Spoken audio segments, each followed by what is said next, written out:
Hello everyone, today we are going to discuss type 3 problem. Let me start with problem number 1. How many ways 6 boys and 5 girls can be arranged in a row? That means हमें यहाँ पे 6 boys and 5 girls को एक रो में arrange करना है. अगर इस क्वेश्चन को हम लोग डायरेक्ट फार्मूले के थ्रू करने की कोशिश करें तो डायरेक्ट फार्मूला हमारा क्या कहता है?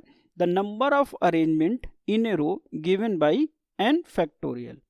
यहाँ पे n हमारा क्या है? Number of persons. तो अकॉर्डिंग टू क्वेश्चन हमारे पास हैं 6 बॉय एंड 5 गर्ल्स. तो टोटल पर्सन्स जो हमारे पास हैं वो हैं 11. दैट मीन्स n की वैल्यू हो गई हमारी 11. तो टोटल अरेंजमेंट हो गए हमारे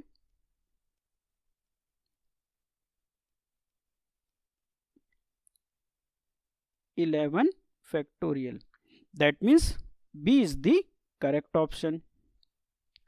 अगर अब इस क्वेश्चन को हम लोग कॉन्सेप्ट के थ्रू करने की कोशिश करें तो हमेशा हमें एक बात याद रखनी है कि रो अरेंजमेंट में हमेशा हम लोग लेफ्ट टू राइट अप्रोच को फॉलो करेंगे और काउंटिंग पोजीशन की हमेशा लेफ्ट साइड से होगी.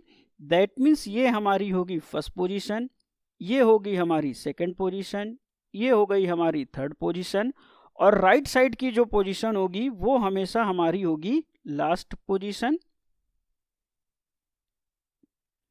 ये आपको याद रखना है. और लेफ्ट साइड की जो पोजीशन होगी वो हमारी हमेशा होगी फर्स्ट पोजीशन. काउंटिंग हमेशा हमें ऐसे ही करनी है, अदरवाइज आंसर हमारा डिफरेंट आएगा. सो अब हम लोग क्वेश्चन स्टार्ट करते हैं. हमें अरेंज करना है 6 बॉय एंड 5 गर्ल्स को. क्वेश्चन में फर्दर कोई भी कंडीशन गिवन नहीं है तो हम हमेशा स्टार्ट कर रहे हैं लेफ्ट साइड से. तो दैट मीन्स लेफ्ट साइड में हमारा B1, दैट मीन्स बॉय 1 बैठ सकता है, B2 बैठ सकता है, B3 बैठ सकता है, B4 बैठ सकता है, B5 बैठ सकता है, B6 बैठ सकता है, या girl 1, girl 2, girl 3, girl 4 and girl 5. तो फर्स्ट पोजीशन पे B1, B2, B3, B4, B5, B6 या G1, G2, G3, G4, G5 इनमें से कोई भी एक बैठ सकते हैं या अरेंज हो सकते हैं. दैट मीन्स फर्स्ट पोजीशन के लिए हमारे पास टोटल जो चॉइस अवेलेबल हैं वो कितनी है? 11. तो हम लोगों ने यहाँ पे फिल कर दिया 11. अब चलते हैं अपने नेक्स्ट प्लेस पे. तो जैसा अभी तक हम लोग करते आ रहे थे टाइप 1 या टाइप 2 में, पहले हम लोग जो भी अरेंजमेंट या चॉइसेस अवेलेबल हैं वो लिख लेते हैं, इसके बाद फर्दर हम लोग रूल आउट करेंगे. तो सेकंड प्लेस पे हम अरेंज कर सकते हैं B1, B2, B3, B4, B5, B6, G1, G2, G3, G4 and G5. अब बात कर रहे हैं अगर फर्स्ट प्लेस पे, तो फर्स्ट प्लेस में B1 to G5 कोई एक तो बैठेगा ही बैठेगा. सपोज हमने ये एज्यूम कर लिया कि फर्स्ट पोजीशन पे 5th गर्ल बैठ रही है. That means G5 first position पे बैठ रही है. इसका मतलब ये हुआ कि G5 अब सेकंड पोजीशन पे बैठ नहीं सकती. तो अगर G5 सेकंड पोजीशन पे नहीं बैठ सकती तो अब हमारे पास टोटल चॉइस कितनी बच रही हैं? हमारे पास टोटल चॉइस बच रही हैं 10. दैट मीन्स सेकंड प्लेस को हम लोग फिल कर सकते हैं या अरेंज कर सकते हैं, या सेकंड प्लेस पे हम लोग 10 तरीके से बॉयज़ और गर्ल्स को अरेंज कर सकते हैं. तो इसलिए हम लोगों ने लिख दिया यहाँ पे 10. By same concept, same logic, next place पे हम लोग लिख सकते हैं 9, 8, 7, 6, 5, 4, 3, 2 एंड 1. सो टोटल अरेंजमेंट जो हमारे होने वाले हैं, टोटल अरेंजमेंट हमारे कितने हो जाएंगे? टोटल अरेंजमेंट हमारे हो गए 11 फैक्टोरियल. दैट मीन्स बी हमारा ऑप्शन करेक्ट है। इस क्वेश्चन को आप डायरेक्ट फार्मूले से भी कर सकते हो और आप लॉजिक के थ्रू भी कर सकते हो। अब चलते हैं हम लोग अपने नेक्स्ट क्वेश्चन की तरफ, देखते हैं नेक्स्ट क्वेश्चन हमारा क्या कहता है। नेक्स्ट क्वेश्चन हमारा कहता है how many ways 6 boy and 5 girls can be arrange in a row if one particular boy always sit in first position. इसमें क्वेश्चन में कंडीशन क्या गिवन है? क्वेश्चन गिवन है कि एक कोई पर्टिकुलर बॉय है, कोई भी हो सकता है, वो हमेशा फर्स्ट पोजीशन पे ही बैठेगा। अरेंजमेंट अभी भी हमें 6 बॉय और 5 गर्ल्स का ही करना है। फर्स्ट प्लेस हमारी कौन सी है? फर्स्ट प्लेस हमारी लेफ्ट साइड की है, ये हो गई हमारी first place. According to question first place पे कोई एक पर्टिकुलर बॉय बैठने वाला है, पर्टिकुलर कोई एक बॉय है जो हमेशा फर्स्ट पोजीशन पे ही बैठेगा। सपोज हम लोग एज्यूम कर ले रहे हैं यहाँ पे बैठेगा B1। वो पर्टिकुलर बॉय कौन है? वो पर्टिकुलर बॉय है B1। That means first place पे हमारे पास फर्दर कोई चॉइस अवेलेबल नहीं है, यहाँ पे फिक्स है, तो इसलिए हम लोग यहाँ पे लिख दे रहे हैं 1। अब चलते हैं अपने सेकंड प्लेस पे। तो सेकंड प्लेस पे अगर हम लोग बात कर रहे हैं कि सेकंड प्लेस पे हम लोग कितने बॉयज़ को और कितने गर्ल्स को अरेंज कर सकते हैं, तो सबसे पहले हम लोग जितने बॉयज़ हैं गर्ल्स हैं उनकी नंबरिंग कर लेते हैं, इसके बाद रूल आउट करेंगे। तो हमने लिखा यहाँ पे B1 बैठ सकता है, B2 बैठ सकता है, B3 बैठ सकता है, B4 बैठ सकता है, B5 बैठ सकता है, B6 बैठ सकता है, या G1 बैठ सकती है, G2 बैठ सकती है, G3 बैठ सकती है, G4 बैठ सकती है, या G5 बैठ सकती है। बस अब अकॉर्डिंग टू क्वेश्चन एक पर्टिकुलर बॉय हमारा फर्स्ट पोजीशन पे बैठ रहा है, वो हमने मान रखा है B1, तो that means B1 already first position पे बैठ चुका है, तो अब आगे किसी भी पोजीशन पे नहीं बैठ सकता। तो दैट मीन्स B1 को हमको यहाँ से करना पड़ेगा रूल आउट। B1 को हमने कर दिया यहाँ से रूल आउट, तो हमारे पास नेक्स्ट प्लेस के लिए कितनी चॉइस बच रही हैं? हमारे पास नेक्स्ट प्लेस के लिए चॉइस कितनी बची? 10। So we can write 10 here. अब बात कर रहे हैं हम लोग अपने नेक्स्ट प्लेस की। तो नेक्स्ट प्लेस पे हमारे पास पहले जो बॉयज़ और गर्ल्स क्वेश्चन में गिवन है वो लिख लेते हैं, इसके बाद हम लोग रूल आउट करेंगे। आप चाहे रूल आउट करके भी लिख सकते हो, ये आपकी चॉइस है कि आप किस मेथड को प्रीफर करते हो। अगर हम लोग रूल आउट करके लिखते हैं तो सबसे पहले यहीं पे कंसीडर कर लें कि हमने किसको यहाँ पे सेकंड पोजीशन पे अरेंज किया है। तो सपोज अगर सेकंड पोजीशन पे हम लोग B2 को अरेंज करते हैं, दैट मीन्स सेकंड पोजीशन पे B2 अगर बैठ रहा है, तो नेक्स्ट प्लेस के लिए हमारे पास अब चॉइस क्या बची? B1 फर्स्ट पोजीशन पे बैठ चुका है, B2 सेकंड पोजीशन पे बैठा है, तो दैट मीन्स थर्ड पोजीशन पे B3 बैठ सकता है, B4 बैठ सकता है, B5 बैठ सकता है, B6 बैठ सकता है, या G1 बैठ सकती है, G2 बैठ सकती है, G3 बैठ सकती है, G4 बैठ सकती है, या G5 बैठ सकती है। दैट मीन्स हमारे पास नेक्स्ट प्लेस के लिए या थर्ड प्लेस के लिए टोटल चॉइस कितनी बच रही हैं या अवेलेबल हैं? टोटल चॉइस अवेलेबल हैं 9, तो हमने यहाँ पे लिख दिया 9। Okay, by same concept, same logic, we can write 8 here, 7 here, 6 here, 5 here, 4 here, 3 here, 2 here and 1 here.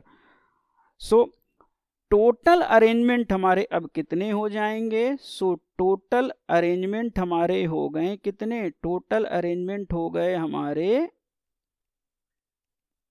10 factorial. That means ए हमारा ऑप्शन सही है। अब चलते हैं हम लोग नेक्स्ट क्वेश्चन की तरफ, देखते हैं नेक्स्ट क्वेश्चन हमारा क्या कहता है। नेक्स्ट क्वेश्चन हमारा कहता है how many ways 6 boy and 5 girls can be arrange in a row if one boy always sit in first position. इस क्वेश्चन में कंडीशन स्लाइटली डिफरेंट है, यहाँ पे वर्ड पर्टिकुलर यूज नहीं हुआ है। दैट मीन्स कंडीशन क्या गिवन है, कंडीशन में चेंज क्या है, प्लीज ऑब्जर्व इट। कंडीशन में बोल रहा है if one boy always sit in first position. यहाँ पे कंडीशन में ये गिवन है, या कंडीशन ये हमसे कहने की कोशिश कर रही है, जो हमारी फर्स्ट पोजीशन है, दैट मीन्स लेफ्ट साइड की पोजीशन है, इसमें हमेशा कोई एक लड़का बैठेगा। पिछले क्वेश्चन में बोल रहा था कि एक पर्टिकुलर बॉय था, बॉय स्पेसिफिक था कि यही बॉय हमारा फर्स्ट पोजीशन पे बैठेगा, लेकिन इस क्वेश्चन में जब वर्ड ये यूज कर रहे हैं, if one boy always sit in first position, that means हमें यहाँ पे कोई एक लड़का बैठाना है। वो लड़का कोई भी हो सकता, कोई एक स्पेसिफिक लड़का नहीं है। तो दैट मीन्स फर्स्ट पोजीशन पे कौन कौन बैठ सकता है? जो बैठ सकता है वो होगा या तो B1 बैठ जाए, या B2 बैठ जाए, या B3 बैठ जाए, या B4 बैठ जाए, या B5 बैठ जाए, या B6 बैठ जाए। यहाँ पे गर्ल्स नहीं बैठ सकती, 6 में से कोई भी एक बॉयज बैठ सकता है।